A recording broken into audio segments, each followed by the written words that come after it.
pretty good. Starting off simulator, okay?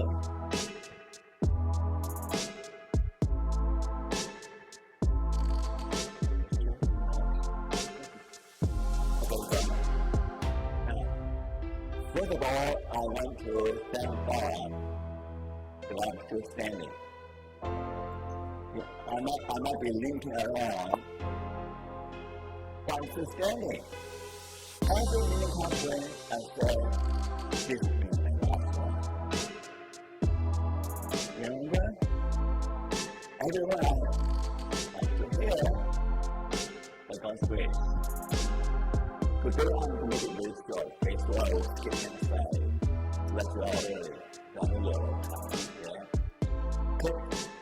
Quick.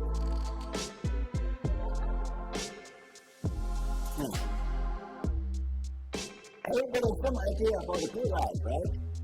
The mental hypothesis, the happiness hypothesis, the money hypothesis, and the piety hypothesis. I mean, in the medieval ages, the church dictated that the good life is moral, but now I'm proposing the main hypothesis. Okay. Now, I mind the best. I think most of people agree with me. For example, Baumeister has done a lot of work on meaning. And let me paraphrase him. He said, if you only seek meaning, your life will be a mess. You only seek happiness without meaning, your life will be a mess because you'll be disappointed, you'll be frustrated, your life will be not very good. Now, my friend came, and she spoke here last time. She said something that it makes sense that if you want to live a good life, you better choose meaning, choose to live a life of significance and service, even though happiness may augment meaning. Does that make sense to you? Yeah, happiness may increase happiness, increase meaning, but your life will be still more meaningful if you seek significance and service. And working so student here. Did I get it right? Well, so there is a lot of support for the hypothesis. Where is Emily Smith? Emily Smith here? She wrote an excellent article in Atlantic saying that life is more than happiness. And she read a book and she come here to interview somebody. She's somewhere in the audience. So the support, most people will agree that the meaning way is a better way. So here is another way to argue for my hypothesis and say a useful theory must meet four requirements. First, you have to account for the fact that life is full of suffering. And maybe we'll say life is full of stress, a simple idea here. The second thing is that you have to account for the totality of life, good and bad and ugly, everything. Okay?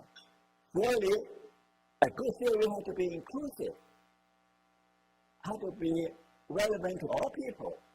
It cannot be only for the rich, it cannot be only for the Caucasian people. It has to be achievable by everybody. Finally, it has to pass the Hitler test. You know, I've heard students say, oh, Hitler can live a good life.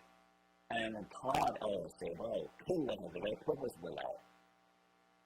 You know, for most people, that is a little bit offensive, especially for people who have suffered in the hands of Hitler. Hitler's life cannot be praised as a good life, purpose life. And so it has to pass the Hitler test. Okay? Now, here's the meaning hypothesis, meaning the essence of well-being. Agree? Meaning is available regardless of circumstances, until the last breath. That's why in pleasure care, the meaningfulness is a meaning. I mean, the only thing, degree doesn't matter. I mean, some old people in Florida, their resume is so long. They're probably selling books, selling papers, but by the time you're dying, it doesn't mean anything, right? You can't take a penny with you, you can't take a book with you. And so, the meaning is also in our being up to the last breath. That's from Frankl. Frankl say that, okay? The third point is that meaning is a primary motivation. Everybody has this motive. Maybe latent, maybe unconscious, but still, right? And then I can demonstrate the baby, even try to make sense. We all interpret things. We all make connections. We all try to wonder at the big questions, at the small questions, okay? The fourth D means meaning making is a unique human capacity. Now, the final point now. Now, here the crunch. For this conference, people ask about what's the source of meaning, what are the conditions of meaning. So I'm asking a slightly different question. I'm asking, what are the fundamental processes? What are the fundamental conditions for the experience of meaning? Now, my young friend there, exactly here, she published a good book called The Experience of Meaning. Okay? The experience of meaning is the essence of well-being and humanity. So I'm saying, not so fast. I want to make another pitch is that the last support for this hypothesis, I invite you to buy his book, and my friend here, my new friend, and Peter Schaefer, he has a book on meaning, morality, and choice. And the third book is Alexander Bethany's Meaning in Positive Psychology and Existential Psychology. And my book, Human Quest for Meaning, is also out now, no more, but your books are available. So tomorrow, pick up. My book is out no more. Well, pick up a book tomorrow, okay? And now, here are the five basic processes. You might not agree with me. You can talk to me, argue with me tomorrow, okay? But today is too late, okay? The first hypothesis is that self-awareness is the first step towards a meaningful life. That sound right to you? So why is it important? Because self-awareness is a change of orientation from external to internal, from extrinsic reward to intrinsic reward, from caring about what other people think about me. Do I look pretty? Do I look pretty? Oh, who cares what you think about me?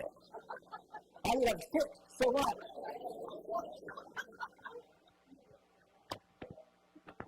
Do you think fit?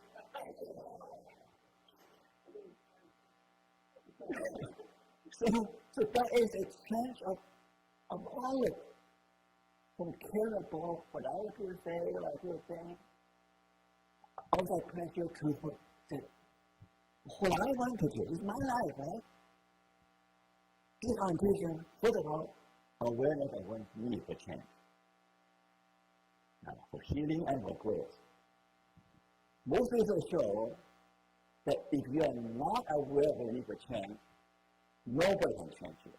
I don't care about therapy, whether it's shock therapy, or any natural therapy or reinforcement. If the addict does not want to change, nothing can change them. The change began with awareness. Where's my friend John McKinney? He stopped me at the hallway and said, I want to tell a story. I said, okay, tell me a story. He said that I was an addict, drug addict, for many years. In one clear moment, all of a sudden he had the awareness that if I do not change, I'll die. to do rock quantum phenomena. Then split second, then it's checked into rehab. And I also told a story that one day I listened to radio, give a 10 factor, radio said, well, man is made of physical, psychological, spiritual. You've got to develop all three areas. And again, a light bulb came on. Hear himself and say, well, I'm pretty healthy, I'm a spiritual person, but I don't have good education. So he's not only awareness, he's able to take action. He checked out, qualified community college, allowed him to do adult, as an adult student. Eventually, he got a degree from some officer. He's now working as a counselor. So that one moment of awareness that you need for change will bring about change. Okay? Now, not only change from something bad, but also change for something good. Let me give you an example. Okay? Never impose change on other people. Some people enjoy being depressed. You take a million happy, they work out on it. So I'm not going to change people who want to be depressed. And some of the most talented people, most creative people, they're depressed. Many famous minds are depressed. Many creative people are alcoholic. So if they do not want to change, you can change them. So it has to be from this moment of awareness, I need to change. Now, secondly, about the change for growth. That's the most exciting part. I mean, there's I forgot her name. You don't remember either. The guy the woman who had a research on growth mentality, growth mindset, AMEM. That if you think about behind growth, that everybody can improve. In Japanese, organizational 改进means constant improvement. Now, there is a story about dream of sushi. Have you watched that movie? A documentary. This is about a sushi chef who has been working on that for 50 years. He never missed a day. Every morning, get up at 7 o'clock, open his store. Look at his dream. How to create the perfect sushi where the fish marry the rice in perfect harmony. When you put in your mouth, you listen to harmony, listen to harmony. And he is given to perfect a sushi, just get 可以说8倍我们的。It's simple like that. Don't make it exciting, right? Not just make us think about put in mouth. He is seeking how to perfect that his art. So the idea that anybody can grow, anybody can improve, that is what it means. Yeah, fair enough. Secondly, awareness of one's need for personal meaning. I've been talking about meaning to many people for a long, long time. Some people say, well, what do I need meaning? Well, if you don't aware of the need for meaning, so they cannot get any further. Okay? But the third point is that sometimes they actually live a meaningful life, but they're not aware of that. So they need to learn to aware of the presence of meaning in their own life and all around that. So meaning is everywhere. Finally, the awareness of personal mortality. Now, the other one I'd like to repeat that sentence is that the idea of death can save many lives. Do you know what I mean? You know what I mean? The idea of death. The idea to realize how fragile, how short life really is, motivate you to make the best of the time alive. That's achievement, right? Also, make you to want to attach yourself to something else bigger than you, will outlast you. That's spirituality, that's transcendence. Now, you know what I'm doing now? I'm providing an alternative hypothesis to terror management. You understand what I'm talking about? Terror management says, oh, we are all scared of doing it. So unconsciously, we think culture, higher behind culture, and try to do the best in the culture. They're all driven by fear. I understand that it's not driven by fear, but consciously trying to make the best use of your life, trying to make your life meaningful. So it's the what they call self-determination guy.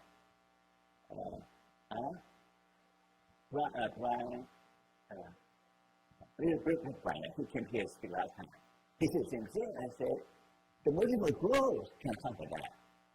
Doesn't have to be fear. Yeah? Any questions so far?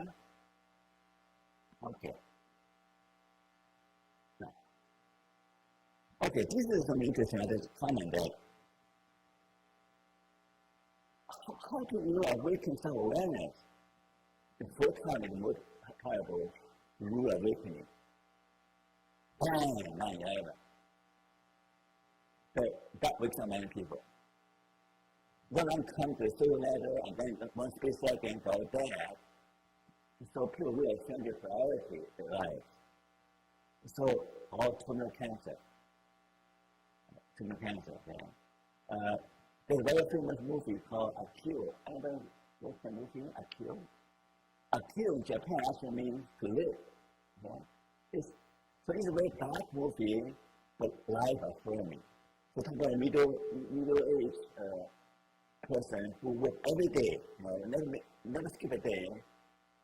All of a sudden, he was told that he won't have 3 months to live for terminal cancer. So he never do himself. He depressed, terrified. He took all his money out to enjoy life. But he didn't know he could bar, he can enjoy it, to dancing hall, he can enjoy it. So finally, a young lady told him, well, he asked the young lady, why are you so happy? He said, because I'm doing something I love. I'm doing something meaningful because I'm making toys for children, make them happy. So all of a sudden, a light bulb came up. He said, no, I'm dying now. What can I do with my life so that I'll die happy? He will use his position, his last remain, to create playground for children in the neighborhood. The last thing, sitting on the screen, the snow is falling, we're very happy, and we die. So like when he died. So he died happy because he found something, found joy in so many other people. And all the famous story, the death of Ivan Illich, right? He again the man who was a judge, was successful, then got this strange disease. He will die because he was screaming, not because of physical pain, but screaming several days. Because he was dying, he said, I'm dying, I'm so young, what should I die? And all of a sudden, the last 2 minutes, he found peace and comfort. You realize that he had lived a bad life. He was not too late for the change.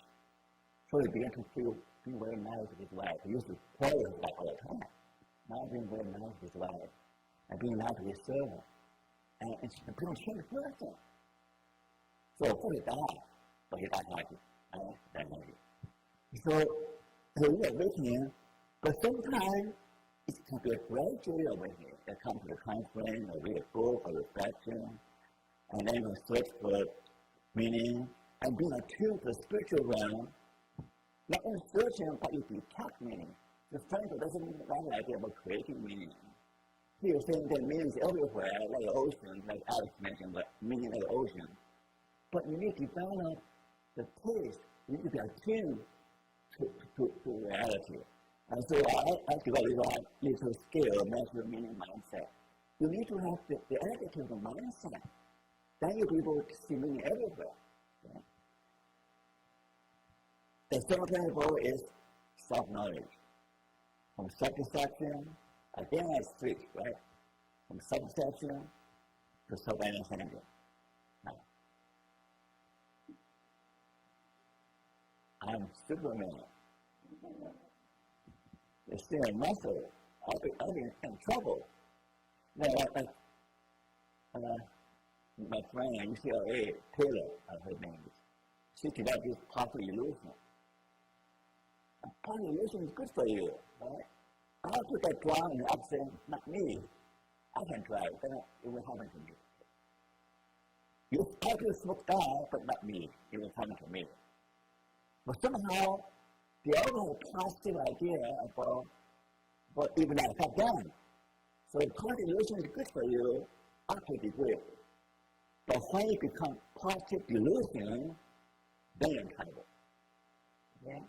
So to know yourself, somehow, do not dream delusional dreams. Okay? And now, Rebecca here, here's a young lady. She's doing work on know your identity. Okay? Know identity, know your calling, know your role in the world. Now, my friend is gay. You know that? Now you know. He was very happy, confused, angry. You know why? Because the church said gay is sinful, it's bad. And he went to the church normal, like other people. He went to his counseling therapy. Didn't work.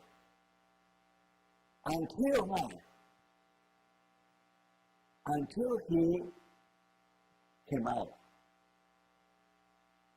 and accepted who he really is.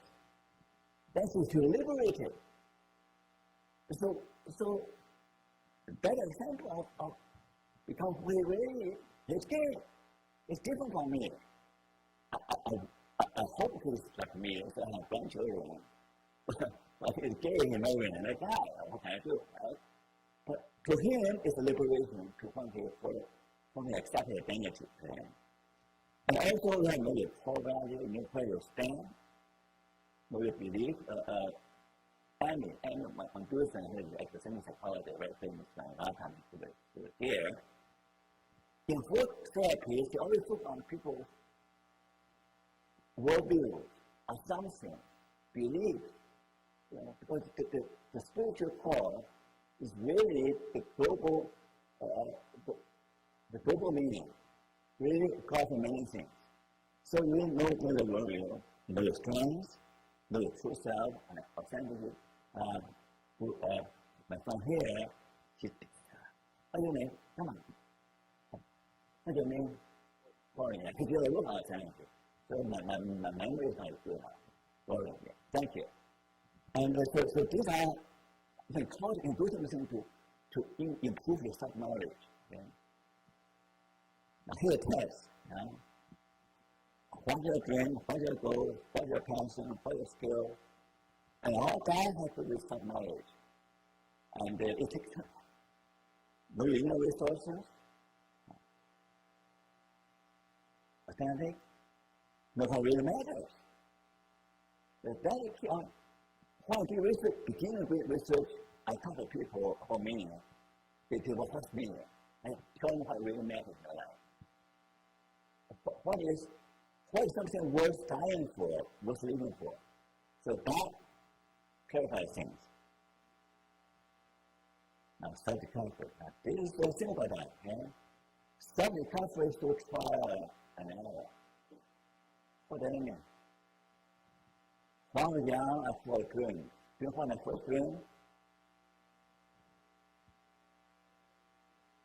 But my teacher said, your hand is too small.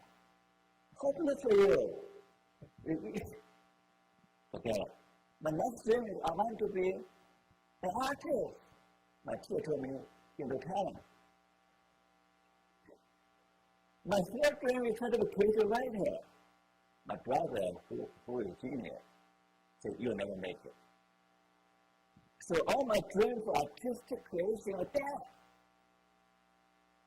And finally, I found psychology. That's my cup of tea.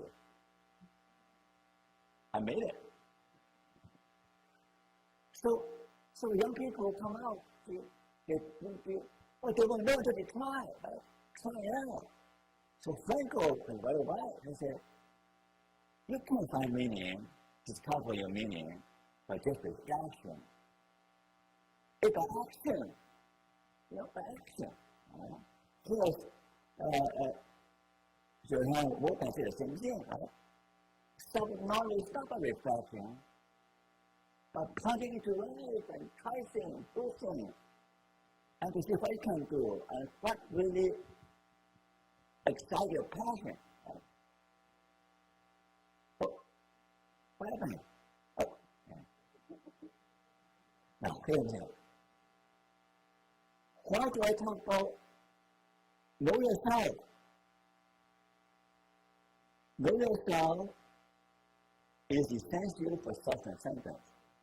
Do you know Picasso?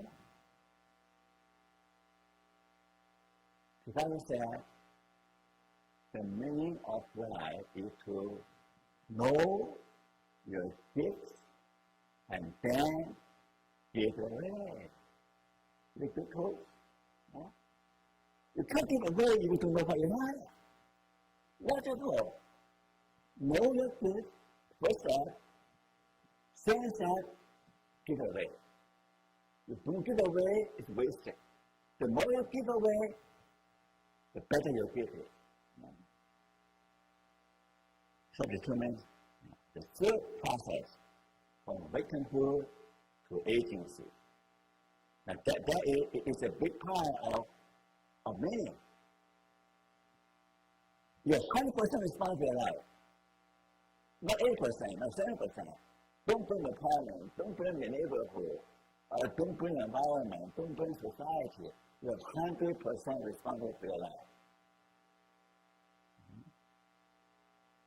Self-determination is something that pushes you from some knowledge into activities. Okay?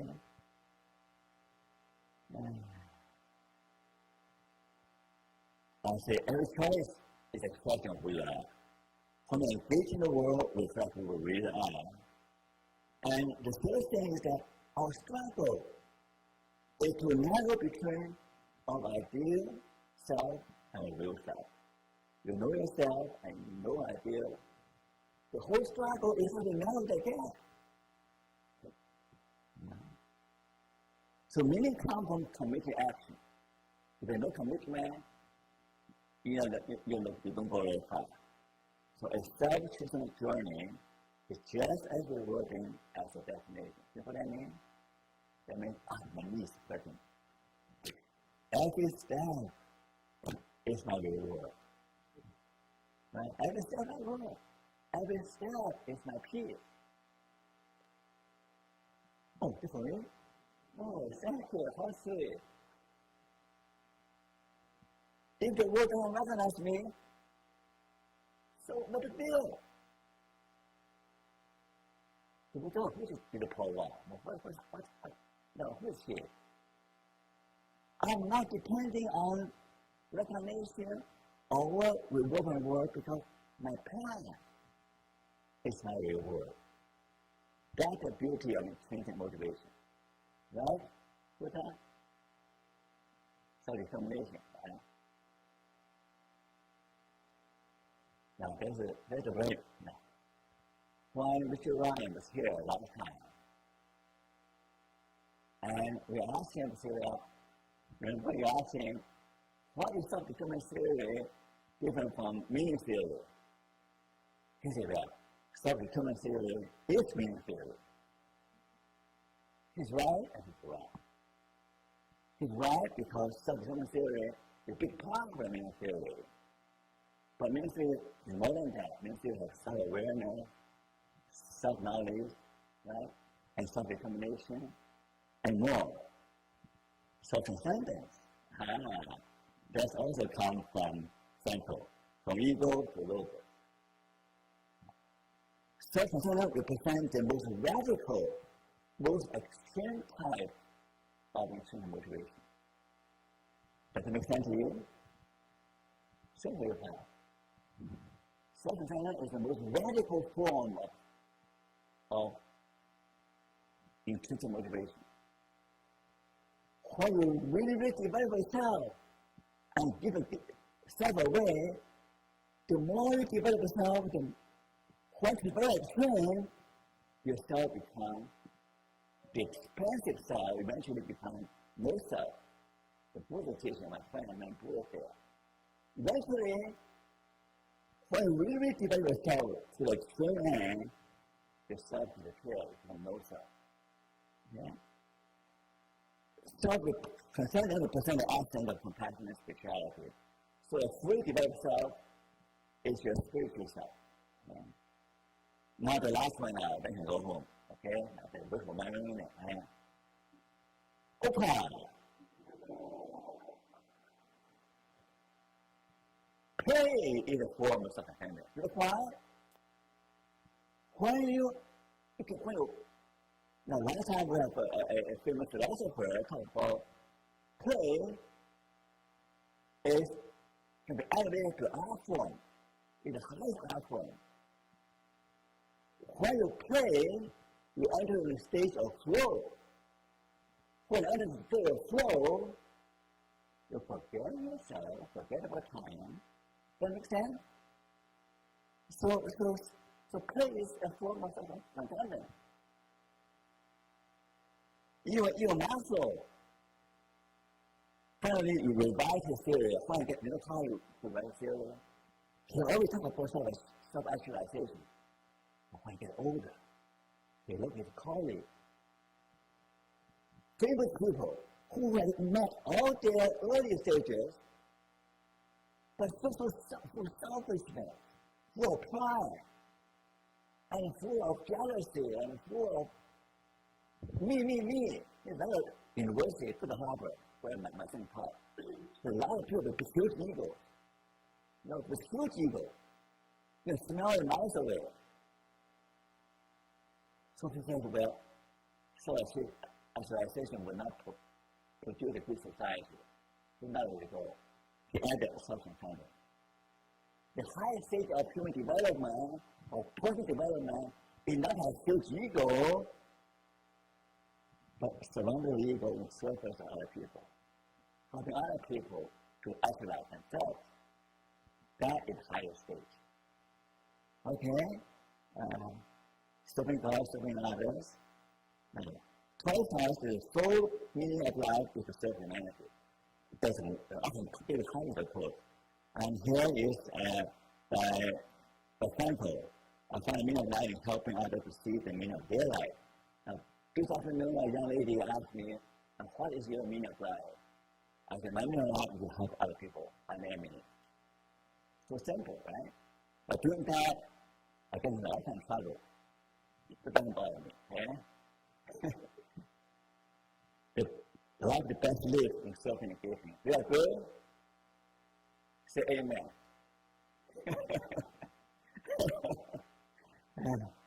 Four kinds of self-transcendence. The first, mindfulness, transcending your bias, negative, transcend time and age, transcend your self-centered interest, and transcend your physical and temporal limitations. Four types of self-transcendence. 5. The last stage of meaning development is self-transformation. From the inside out, the practice of self-transcendence results in the best self. The practice of self-transcendence will transform you and transform the world in which we live. I will end my talk with a Chinese philosopher. See, I'm Chinese, I remember my roots. Okay? Lao Tzu said, the greatest gift you can give is to give your own self-transformation. So that if you are transformed, become a compassionate, spiritual person, that is the best gift. Like Gandhi said, same thing, right? Be the change to change the world. So my message for you is that hopefully through the study of meaning, that we all can be transformed. Thank you for your attention.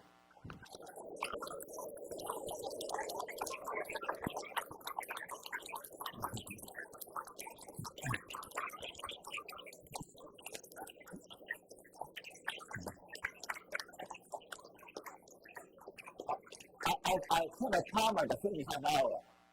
Yeah, go see the light.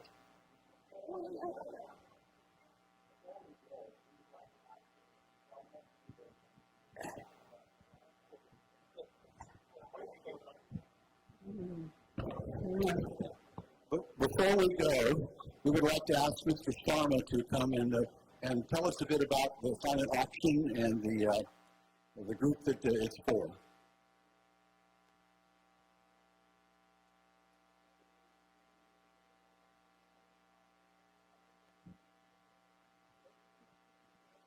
Good evening, everyone. My name is Sharma, and I'm the chairperson and founder of Nepal Health Society. First of all, I want to thank you all for being here this evening. I want to thank Marla Buchanan for giving Nepal House this opportunity to be here this evening.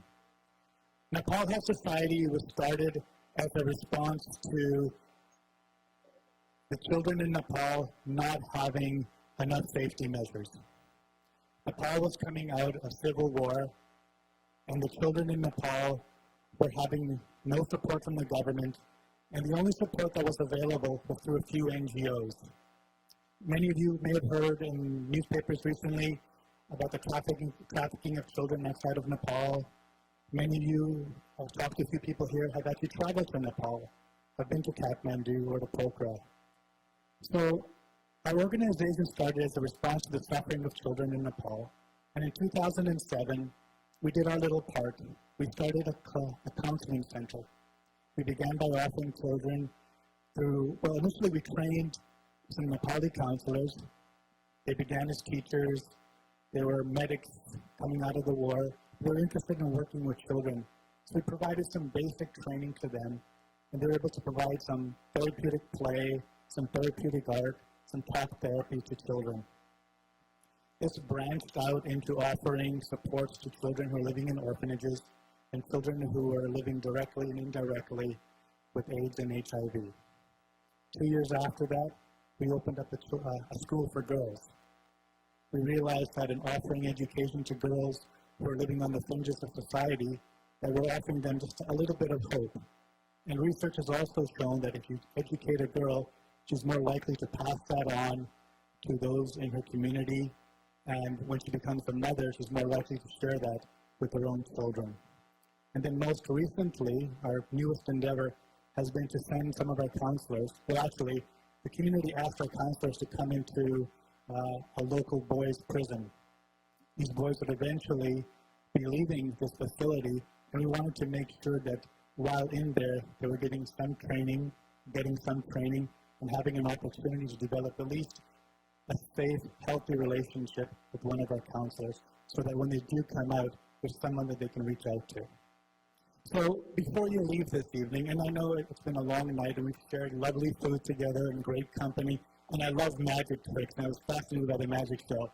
But please, before you leave this evening, if you could make your way to a silent auction, there's some lovely items there that have been donated by members of the community.